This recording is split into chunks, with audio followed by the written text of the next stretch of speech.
Hi hello welcome to our channel Satti cherry channel. అందరికీ నమస్తే.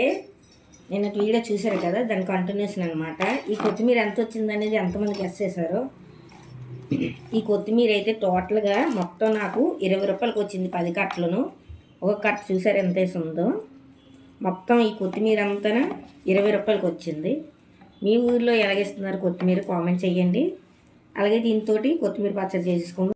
కొత్తిమీరని మట్టిపోయినంత వరకు అయితే బాగా కడుక్కోవాలన్నమాట. అలా కడుక్కుని కొత్తిమీరలు ఏర్లు కొంచెం మీదకైతే కట్ చేసుకోవాలి. వీడియోలో చూపిస్తున్న విధంగా కట్ చేసిన తర్వాత కొత్తిమీరని అయితే 2 భాగాలు కట్ చేసుకున్నాను. ఒక స్టవ్ వెలిగించుకొని బాండీ పెట్టుకొని అందులోకి ధనియాలు, జీలకర్ర, మెంతులు, మన కారం ఎంత తింటే అన్ని తగినట్టు పచ్చిమిరకాయలు అయితే వేసుకున్నాను. 2 టమాటీలు అయితే కోసి పెట్టి వేసుకున్నాను అనమాట. టమాటీలు మగ్గిన తర్వాత చింతపండు, టేస్ట్ తగినంత ఉప్పు వేసుకొని ఫైనల్ గా కోసి పెట్టుకున్నటువంటి కొత్తిమీరని వేసుకొని కాసేపు మగ్గిన తర్వాత కాపీ చల్లారచ్చాక మిక్సీ పట్టించుకోవడం. అందులోకి అయితే నేను తాలింపు కూడా అయితే పెట్టుకున్నాను. ఈ వీడియోని అయితే లైక్ చేయండి, షేర్ చేయండి, సబ్స్క్రైబ్ చేసుకోండి. బాయ్.